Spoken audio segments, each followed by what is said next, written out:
কিয়ামতের সময় সব মানুষগুলো যখন ইন্তেকাল করবে, সব জিনেরা যখন ইন্তেকাল করবে, সব ফেরেশতারা যখন ইন্তেকাল করবে, বাকি থাকবে মালাকুল মাউত।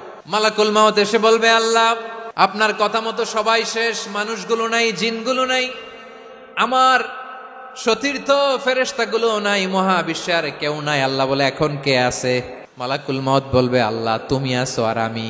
তুমি তো আল হাইয়্যু আল কাইয়্যুম, অবিনশ্বর, শাশ্বত, চিরঞ্জীব, কোনোদিন মরবা না, তুমি আছো আর তোমার গোলাম আমি আছি আজরাইল। মহাবিশ্বে কয়জন আছে মাত্র? জোরে বলেন। এক হচ্ছেন আর হচ্ছে মালাকুল মাউত। আল্লাহ তুমি আছো আমি আছি। আল্লাহ বলবে, ঠিক আছে, এবার তোমার মরণের পালা, মুত ইয়া মালাকাল মাউত, হে মৃত্যুর ফেরেশতা তুমি মরো।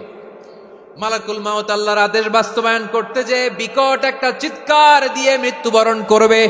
ওই চিৎকার দুনিয়ার মানুষেরা, চিৎকারের আওয়াজ যদি দুনিয়ার মানুষেরা শুনতে পেত, দুনিয়ার মানুষের প্রত্যেকের কানের পর্দা ফেটে মুহূর্তের মধ্যে সব লাশ হয়ে জমিনে পড়ে রইত।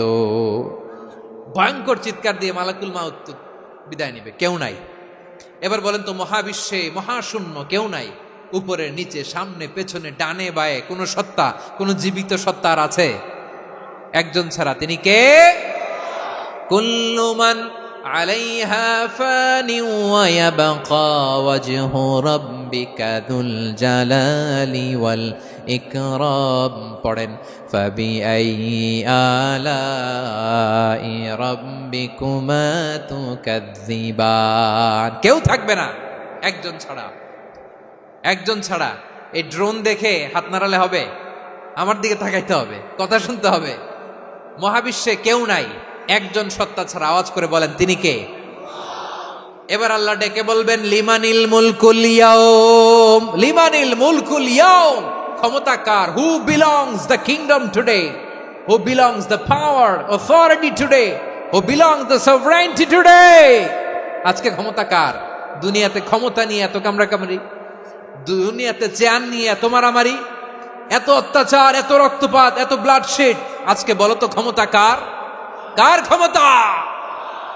মহাশূন্যে কোনো আওয়াজ নাই, শুধু আমার রবই বলবেন, লিমানিল মুলকুল ইয়াউম। আজকে ক্ষমতা কার? কোনো আওয়াজ নাই, উত্তর দেওয়ার মতো জীবিত কোনো সত্তা নাই, ফলে কেউ উত্তর দিতে পারবে না।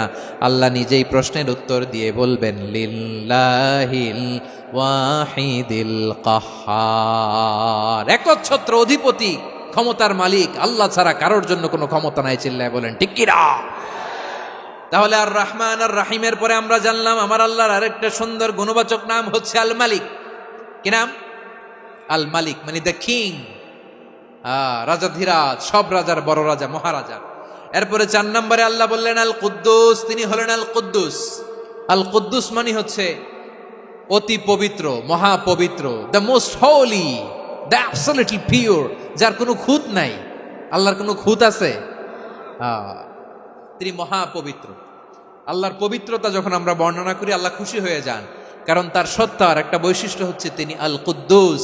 বারোয়াখালীবাসী আল্লাহর নামটা একটু জপেন না, বলেন আল কুদ্দুস, সবাই আওয়াজ করে আল কুদ্দুস। অতি পবিত্র, তার মধ্যে কোনো অপবিত্রতার ছিটে ফোঁটা নাই, মহাপবিত্র, the most pure, the most holy, অতি পবিত্র। ফেরেশতারা বলেছিল, আল্লাহ আপনি মানুষ কেন বানাবেন? নাহনু নুসাব্বিহু বিহামদিকা ওয়া নুকদ্দিসু লাক। এই যে নুকদ্দিসু কুদ্দুস পাইছেন? তারা বলেছিল, আল্লাহ মানুষ কেন বানাবেন? মারামারি করবে, আমরাই তো ভালো, আমরাই আপনার মহিমা বর্ণনা করি, আমরাই আপনার পবিত্রতা বর্ণনা করি। নুকদ্দিসু লাক, তার মানে আল কুদ্দুস। আবার আমার নবী, বিশ্ব নবী যখন সিজদায় লুটিয়ে পড়তেন, আম্মা জানা এসে বলেন, আমরা তো সিজদার মধ্যে সুবহানা রাব্বিয়াল আলা বলেই শেষ, কিন্তু বিশ্বনবী তাহাজ্জুদের নামাজে, নফল নামাজে, সুন্নত নামাজে 3 বার সুবহানা রাব্বিয়াল আলা তাসবিহ পড়ার পরে তিনি পড়তেন, সুবহুন কুদ্দুসুন রাব্বুল মালাইকাতি ওয়ার রূহ। সুবহ কুদ্দুস রব্বুল মালাইকাতি ওয়ার রূহ। সিজদায় লুটিয়ে পড়ে বিশ্বনবী এই দোয়াটা পড়তেন। নফল নামাজে, সুন্নাত নামাজে কিংবা তাহাজ্জুদের নামাজে সুবহানা রাব্বিয়াল আলার পরে কি পড়তেন? সুবহুন। আওয়াজ করে বলেন, সুবহুন কুদ্দুসুন রব্বুল মালাইকাতি ওয়ার রূহ। মানে আল্লাহ আপনি প্রশংসিত, আল্লাহ আপনি অতি পবিত্র, আপনি সব